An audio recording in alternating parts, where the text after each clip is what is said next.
All right, so with that, we go on to the second question. If x and y satisfy the equations mod x plus y is 15 and x plus mod y minus y is 20, then x minus y equals. So there are multiple ways of approaching this particular question. The first approach is basically you take cases, okay? If you have mod involved, you can have possibilities, right?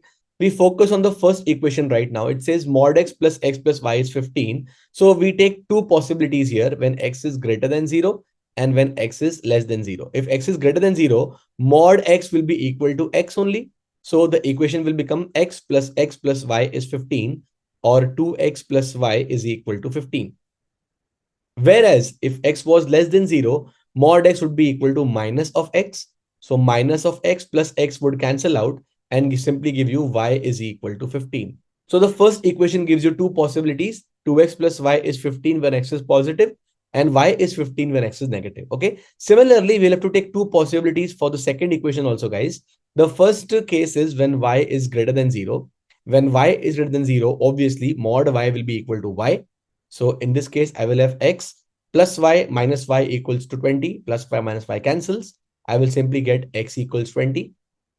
And similarly, when y is less than 0, mod y is nothing but minus y, right? So in this case, mod of y will be replaced by minus y. I will have x minus y, that is x minus 2y equals to 20.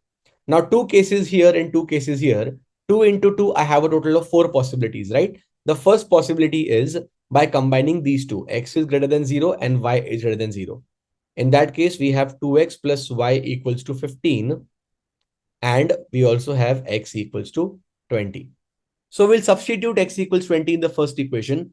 2 into 20 would give me 40 plus y is equal to 15. So y would be equal to 15 minus 40 minus 25. Now in this case, naturally x minus y would be 20 minus 25. That's 20 plus 25, 45. But we have a small problem. The problem is we had assumed that x is greater than 0 and x is indeed greater than 0 in this case. X is 20. But we had also considered that y should be greater than 0, but y is coming out to be negative. That means this value of 45 is not possible, and hence we check for the second possibility, the second case. Let us now look at the second possibility when x is greater than 0, but y is less than 0. In that case, you have 2x plus y is equal to 15 or x minus 2y is equal to 20. We can multiply the second equation completely by 2. It will give us 2x minus 4y equals to 40. And now we subtract it from the first equation. 2x and minus 2x will get cancelled out. Y minus 4y will be 5y. And 15 minus 40 will be minus 25. This part gives me y equals to minus 5. Now, y equals to minus 5, I will substitute in any of these two equations. Let's start by substituting in the first one. 2x minus 5 is equal to 15. Minus 5 there will become plus 5. 2x is 20. Or that gives me x is equal to 10. If x is equal to 10 and y is equal to minus 5, x minus 5 will be 10 minus 5, which is 15. And that is very clearly our D option, right?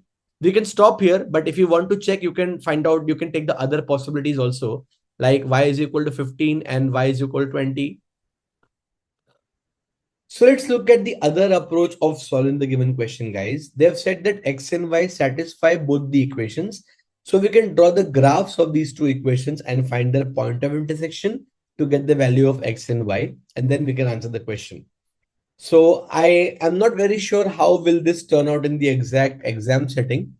But yeah, this is another beautiful way of getting the answer to the question. So let's see how we do that. First, we have already seen that when x is greater than 0, the first equation becomes 2x plus y is equal to 15. And when x is less than 0, the equation becomes y is equal to 15. Now we'll draw our Cartesian coordinate axis and we'll plot the two equations. In the first part, wherever x is greater than 0, meaning the first and the fourth quadrant, we will plot the equation 2x plus y equals to 15. And it will be something like this, right? And when x is less than 0, we have y is equal to 15. That means in the second and the fourth quadrant, we have this equation y is equal to 15. It's a straight line parallel to the x-axis. Okay, so as you can see very clearly, when x is less than 0, the graph is y equals to 15, a straight line parallel to the x-axis. And when x is greater than 0, you have the graph 2x plus y equals to 15. Okay, you can now mark the intercepts here. The y-intercept of 2x plus y equals to 15 can be obtained by putting x as 0. You get y equals to 15. So the point of intersection of this line 2x plus y equal to 15 with the y-axis is 0, 15. Same way, if you put y is equal to 0, you'll get the x-intercept as 7.5. 2x is equal to 15. X is 7.5. So let's look at the second equation now. For the second equation also, when y is greater than 0, the equation becomes x equals 20. And when y is less than 0, the equation is x minus 2y equals to 20. Now, y will be greater than 0. In that case, the equation is x equals 20. And you can observe very clearly, guys, y is greater than 0 in the first and second quadrant. Equation will be x equals to 20. X being equal to 20, it will be to the right of 7.5. So it will be something like this. Similarly, when y is less than 0, the equation is x minus 2y equals 20. In that, if you put x equals 0, y is minus 10, and y equal to 0, x is 20. It will be something like this.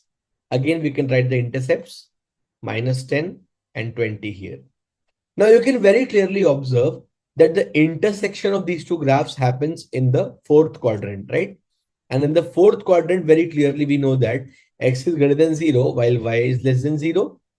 So the solution for these two equations can be obtained by considering x greater than 0 condition and y less than 0 condition. So we'll take 2x plus y equals to 15, and we'll also take the second equation x minus 2y equals 20 and solve them simultaneously as you have seen already. First equation will multiply by 2 throughout. We'll get 4x plus 2y equals to 30. Adding the two equations now, we will get x is equal to 10. Substituting that in any of these two equations, we get y equals to minus 5. And now our answer, x minus 5 is 10 minus minus 5, which is nothing but 15. A very good way of solving the question. I know it's slightly difficult if you, especially if you're not good with graphs, but that eliminates all the hassles of finding out different possibilities and checking by substitution. We get a direct solution here in this case. By looking at the intersection, you get x and y. And from here, you can get x minus y very easily.